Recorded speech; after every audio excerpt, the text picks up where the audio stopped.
Quiero que rapidito vaya conmigo en su Biblia al Evangelio de Mateo capítulo 21.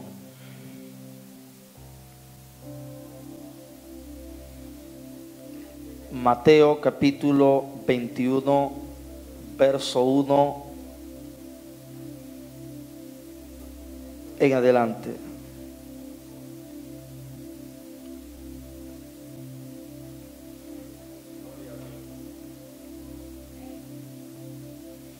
Tiene Mateo capítulo 21, pues leemos las Sagradas Escrituras en nombre de Jesús.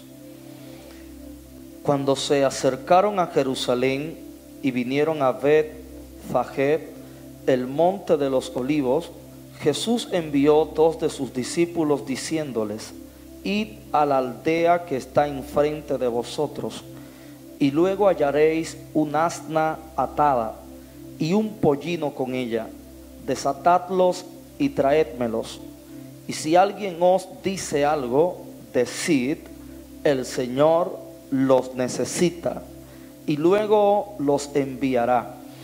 Todo esto aconteció para que se cumpliese lo dicho por medio del profeta, cuando dijo: decid a la hija de Sión, Jerusalén: he aquí que tu rey viene a ti apacible, manso, humilde, y sentado sobre un asna, sobre un pollino, hijo de animal de yugo, de carga, de trabajo. Y los discípulos fueron e hicieron tal como Jesús les mandó, y trajeron el asna y el pollino, y pusieron sobre ellos sus mantos, y él se sentó encima. Y la multitud, que era muy numerosa, extendió sus mantos en el camino, y otros cortaban ramas de los árboles y los extendían en el camino. Y la gente, la que iba delante y la que iba detrás, gritaba diciendo: Hosana al Hijo de David, bendito el que viene en el nombre del Señor, Hosana en las alturas. Cuando entró él en Jerusalén, toda la ciudad se conmovió diciendo: ¿quién es este? Y la gente decía: este es Jesús, el profeta de Nazaret de Galilea. Amén, amén. Haga esta declaración conmigo. Diga conmigo: yo soy el destinatario de este mensaje. Así que yo dispongo mi corazón para recibir la palabra que el Padre me envía, y que el Espíritu Santo abra los ojos de mi entendimiento para yo conocer esta verdad. Amén, amén. Puede tomar su asiento. Quiero compartir por algunos minutos este mensaje bajo el título: Desatando una nueva generación. Amén. Desatando una nueva generación. Todos nosotros que conformamos la iglesia del Señor, es importante que lleguemos al nivel de tener conciencia de propósito. Porque hasta que nosotros no tenemos conciencia de propósito, aunque formemos parte de la comunidad de la fe, estaremos vagando sin sentido en cuanto al propósito de Dios para nuestras vidas. Todo paso que da el Señor en esta tierra a través de sus hijos y aquellos que Él ha llamado, responde a lo que es un propósito. Por eso es importante que nosotros tengamos conciencia de propósito. En cuanto a este propósito, es necesario verlo desde una perspectiva generacional, porque todo lo que Dios creó para que el ser humano participe de ello, tiene que tener un recorrido en el tiempo para que pueda tener la realización de ese propósito que le dio su nacimiento. Por eso, cuando nosotros tenemos perspectiva generacional en cuanto al propósito de Dios, eso nos va a permitir poder participar de las transiciones y las estaciones que Dios produce en la gente que conforma su pueblo. Nos va a liberar de estar desactualizados de lo que Dios está haciendo, y nos va a mantener a la vanguardia de cuál es el ahora de Dios. Porque hay gente que está enfrascada en la historia de algo que Dios hizo, Sin embargo, están desactualizados en cuanto a lo que el Espíritu está haciendo ahora en este tiempo. Y cuando usted no está actualizado con lo que el Espíritu está haciendo, usted puede funcionar como un espectador, pero no como un participante activo de esa obra. Y los espectadores solamente se limitan a tener una apreciación desde afuera, pero los participantes son administradores de lo que Dios está haciendo. Amén. Amén. Por eso es importante nosotros tener este entendimiento. El apóstol Pablo tenía este enfoque. Por eso cuando resaltó el depósito de Dios en su hijo Timoteo, no lo hizo sin poder levantar el nombre de su abuela, que fue la primera generación de esa fe, y en su madre, que fue la segunda generación de esa fe. De manera que la generación representada en Timoteo era un producto de generaciones pasadas que habían creído. Por eso ese mismo enfoque fue el que Pablo le proyectó a Timoteo cuando le dijo: lo que has oído de mí, primera generación, esto encarga tú, segunda generación, a hombres fieles e idóneos, tercera generación, que enseñen también a otros, próximas generaciones. Dígale al que está a su lado: el propósito de Dios es generacional. Es generacional. Y hay algo que el Espíritu Santo me ha permitido discernir en cuanto a lo que corresponde a esta generación. Y algunos que están aquí me van a entender, porque a veces participamos de manera inconsciente y hay cosas que del Espíritu están gravitando en nuestro espíritu, pero todavía no la hemos descodificado, y aunque no la entendemos, pero como que presentimos que algo está ocurriendo. Y el Espíritu me ha permitido discernir qué está ocurriendo con una nueva generación que está siendo levantada en nuestros días. Una nueva generación que se le ha entregado un legado, un manto que ha sido traspasado de una generación, y es la que le toca el turno en este tiempo. Es una generación que está en turno, y nosotros que estamos en este tiempo tenemos participación de esa generación. Amén. Así que este cuadro, que presenta un episodio de lo que fue el ministerio de Cristo en la tierra, habla de un cumplimiento profético que tenía que darse en sus días, ya que el profeta había anunciado en cuanto a la característica de esta entrada del Rey de Reyes a su plaza Jerusalén, para poder compartir la gloria del Padre con su pueblo Israel. Pero él explica la característica que es la que nos van a dar a nosotros la apreciación correcta en cuanto a él. Porque a veces tenemos una apreciación incorrecta en cuanto a Dios, y de acuerdo a la apreciación que tú tengas de Dios, es lo que tú vas a comunicar de Dios. Por eso hay diversidad en la manera que nosotros comunicamos a Dios. Algunos comunican a Dios desde una perspectiva, otros lo comunican desde otra perspectiva, y todo va a depender de la apreciación que tú tengas de Él. Y la apreciación que Él estaba activando en la gente en este momento es descrita por la profecía del profeta, porque dice que esta profecía tenía que cumplirse para que pudiéramos apreciar la sencillez, la humildad y la mansedumbre del maestro. Fíjense que el que estaba entrando era un rey. Sin embargo, el carácter de este rey, la personalidad de este rey, se identificaba con la sencillez. Él no entró en la pompa que ellos estaban esperando, sino en una sencillez para que lo aprecien de esa manera, como alguien que es asequible, que es rey, pero es asequible a los sencillos de corazón. Amén. Así que cuando él va a entrar a Jerusalén, hay todo un procedimiento para que esta profecía se cumpla. Y hay algunas cosas que yo quisiera rescatar, por lo menos metafóricamente, para edificar sus vidas. Lo primero es que él asigna 2 de sus discípulos y los envía a un lugar que da a manifestar la omnisapiencia del Señor. Le dice: vayan a tal lugar y allá van a encontrar un asno nuevo, un burro joven, para que me entienda, y ustedes me lo van a traer. Desátenlo porque está atado, y si alguien les preguntara qué pasa, por qué se lo llevan, ustedes le van a decir: el Señor lo necesita. Fíjese que lo que él está enviando a decir en esta asignación tiene consigo una solicitud. El Señor está solicitando algo prestado, pero esta solicitud implica un título de Él y habla de Señor. La palabra Señor es dueño. Le está diciendo, si alguien en el camino o en el lugar donde van a encontrar el asno tiene un sentido de propiedad sobre el asno, díganle que hay una autoridad sobre su autoridad que está solicitando eso que necesito. Amén.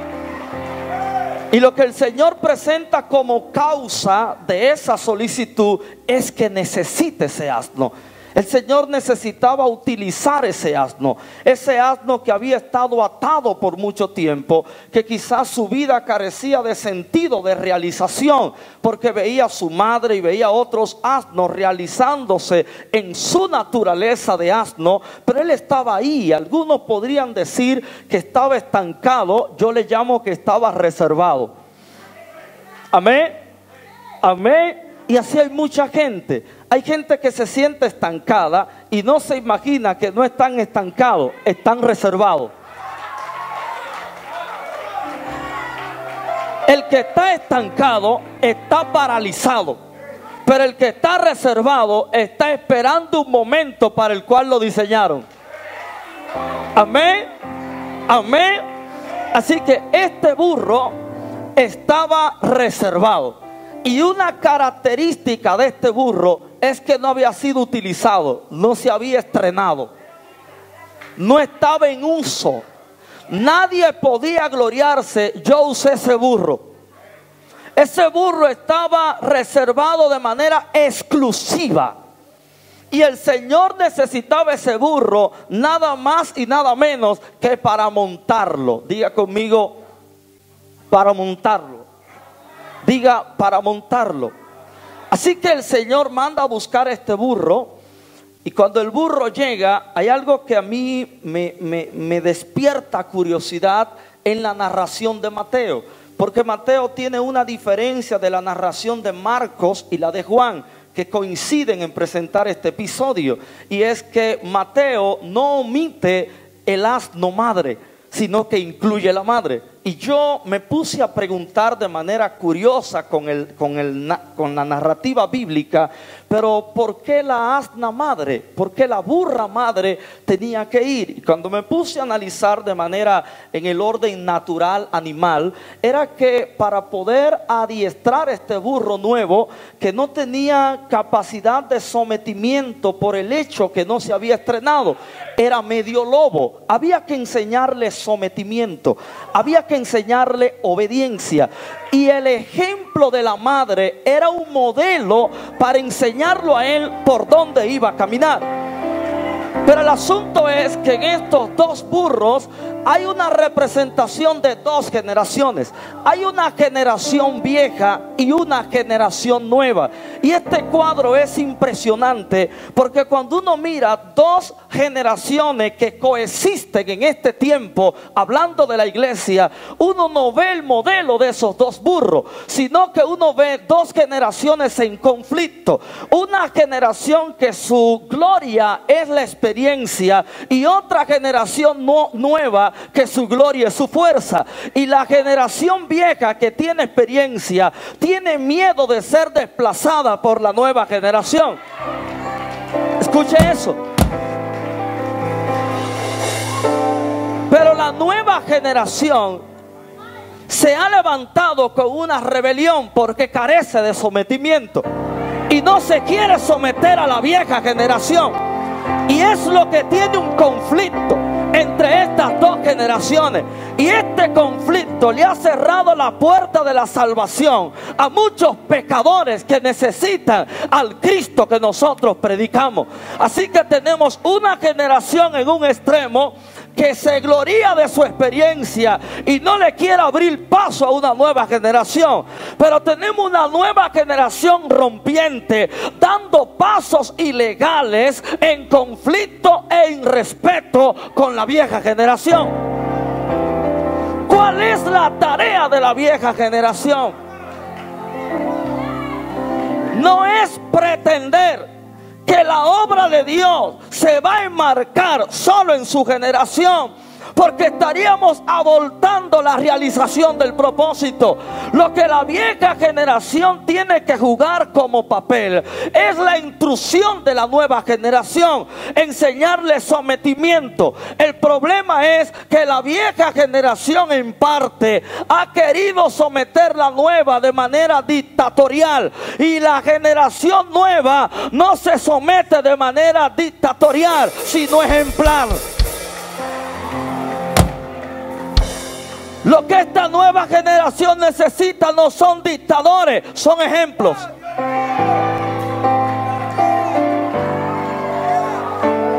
Porque la dictadura intimida, el ejemplo inspira. Por eso Pedro levanta su epístola y dice: yo, anciano también,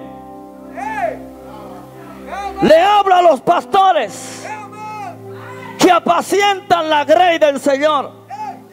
Apaciéntenla, no teniendo señorío de ella, no siendo jefe. Reprendo todo espíritu de jefe. No teniendo señorío de ella, sino siendo ejemplo. No por ganancia deshonestas, sino con ánimo voluntario, para cuando aparezca el pastor de los pastores. Recordándole Pedro, usted está en autoridad, pero por encima de usted hay una autoridad.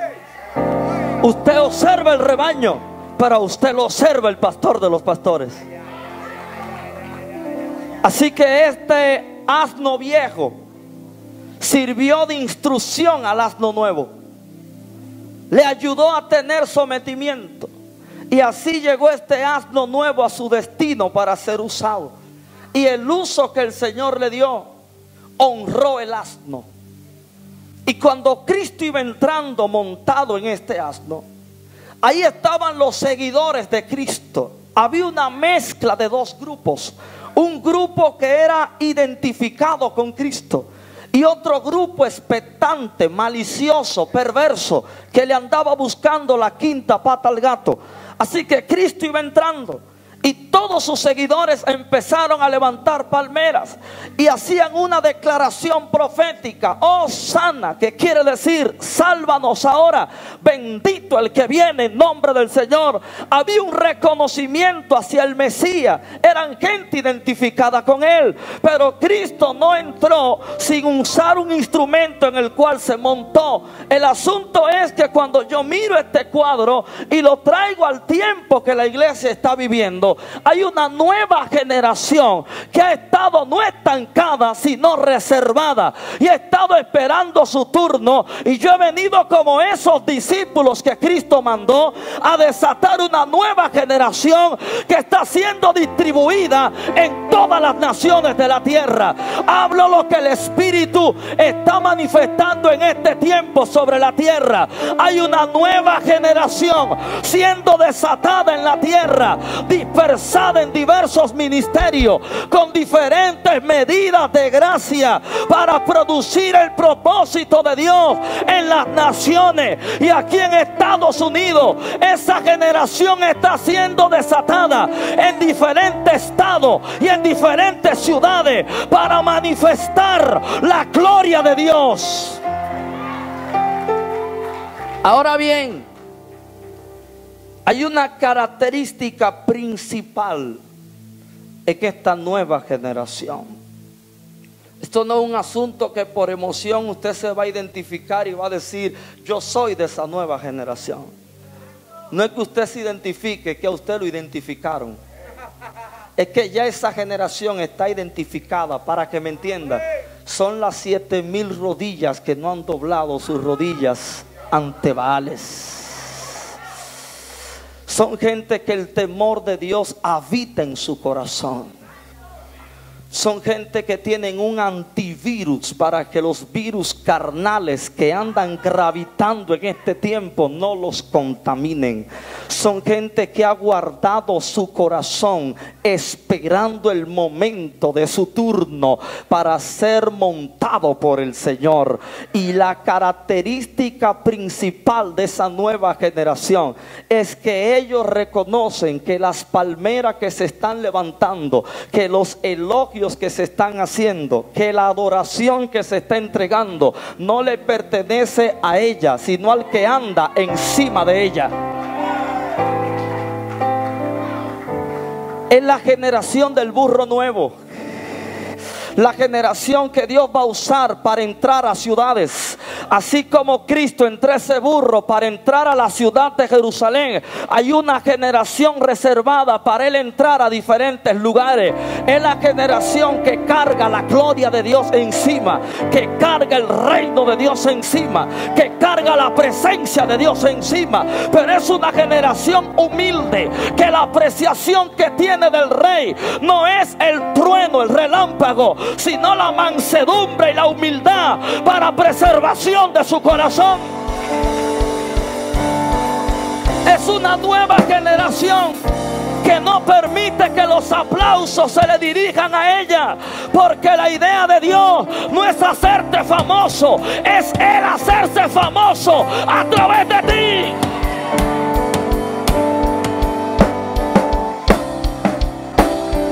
Por eso es que Dios está levantando voces de reforma para desmantelar bandas que están operando dentro de la iglesia de Cristo, para exponer a desnudez en la vía pública gente que está operando en intenciones perversas, camuflajeadas de cristianismo. Dios está levantando una generación, pero no es una generación con emoción participante, sino con un corazón alineado a lo que Dios va a hacer. Y esa nueva generación, profetizo, está siendo desatada, estoy diciendo, está siendo suelta en las naciones de la tierra. Llegó el turno de la generación del burro nuevo.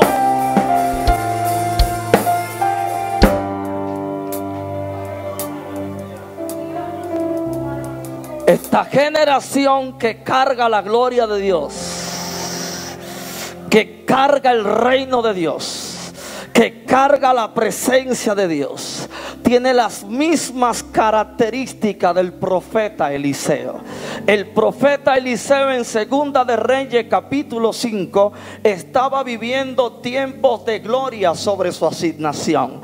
Así que su fama se había extendido al extremo que en Siria, donde había un hombre que tenía una posición eminente en la estructura del gobierno y la nación de Siria, este hombre tenía una condición de enfermedad que su estatus no se lo podía resolver, que su influencia no se lo podía resolver. Nada que estaba a su alcance podía resolverle la situación de enfermedad que había en su cuerpo. Esta enfermedad lo calificaba para la muerte, y en medio de esta situación en su casa había una muchacha hebrea en posición de esclava, que la fama de su profeta estaba con ella, y le dijo: allí en mi tierra hay un hombre que Dios está usando en este momento.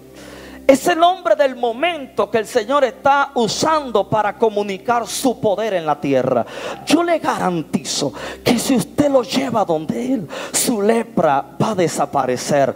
Así que el hombre que no tiene opciones va y mueve su influencia, habla con el rey para que el asunto se mueva en un protocolo presidencial de estado a estado, y el rey de Siria envía un comunicado al rey de Israel. Y cuando le llegue el comunicado al rey de Israel, el rey de Israel tiene una mala interpretación de lo que Dios está haciendo y cree que hay una trampa para buscar ocasión de pleito entre las dos naciones. Pero Eliseo, que está conectado al wifi del cielo, se da cuenta de la turbulencia que hay en el palacio y le manda un mandado al rey y le dice: estate tranquilo y dile que venga donde mí, para que él conozca que hay profeta de Dios en Israel.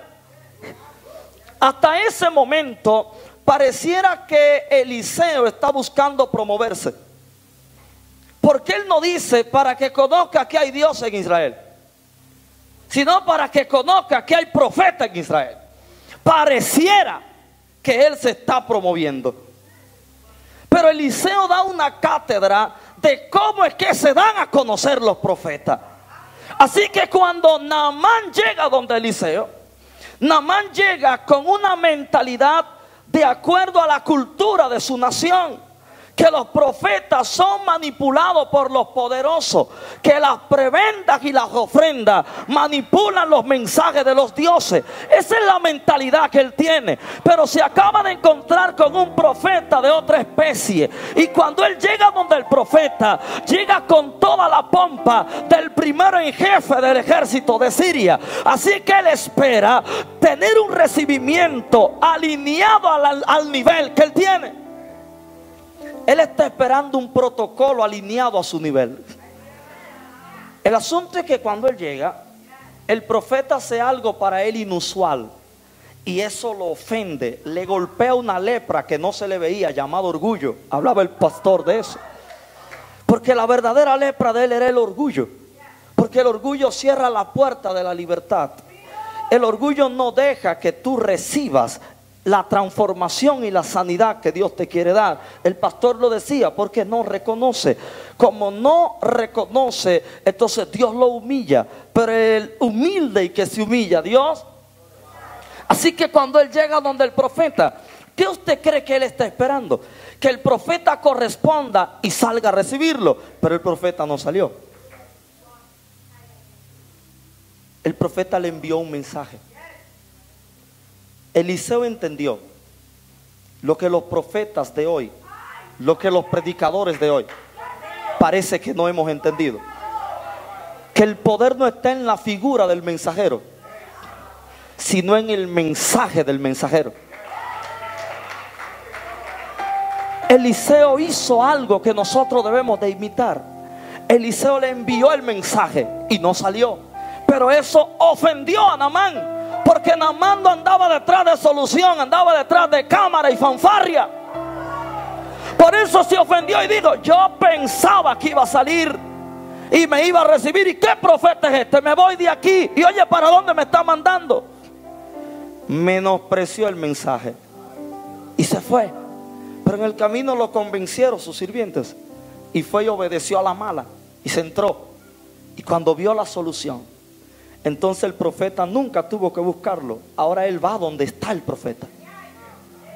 Y cuando va donde el profeta, el verso 15 declara, de Segunda de Reyes capítulo 5, dice: yo reconozco que el Dios tuyo. Él no reconoció al profeta, no, al Dios del profeta. ¿Por qué reconoció al Dios del profeta? Por la acción del profeta. Porque hay muchos profetas que nos estamos autopromoviendo. Y al autopromovernos, la gente no se conecta con nuestro Dios, sino con nosotros. Y hay mucha gente conectada con nosotros, pero no con nuestro Dios, que alaban la gloria nuestra y no la gloria de Dios. ¿Qué fue lo que dijo Naamán? Me llevo a tu Dios para Siria, porque reconozco que no hay Dios como el tuyo. Hasta que no hagamos lo que hizo Eliseo. Eliseo se hizo invisible para que su Dios se haga visible. Eliseo se hizo anónimo para que su Dios se haga público. Esta generación nueva es una generación que le va a cerrar la puerta al exhibicionismo, al estrellato, a la vanagloria, al humanismo, al materialismo, a la vanagloria de esta tierra. Es una generación que no buscará su gloria, porque ella reconoce que lo sana no es ella. Total, aquí el que salve es Él, el que liberte es Él, el que transforme es Él, todo es Él.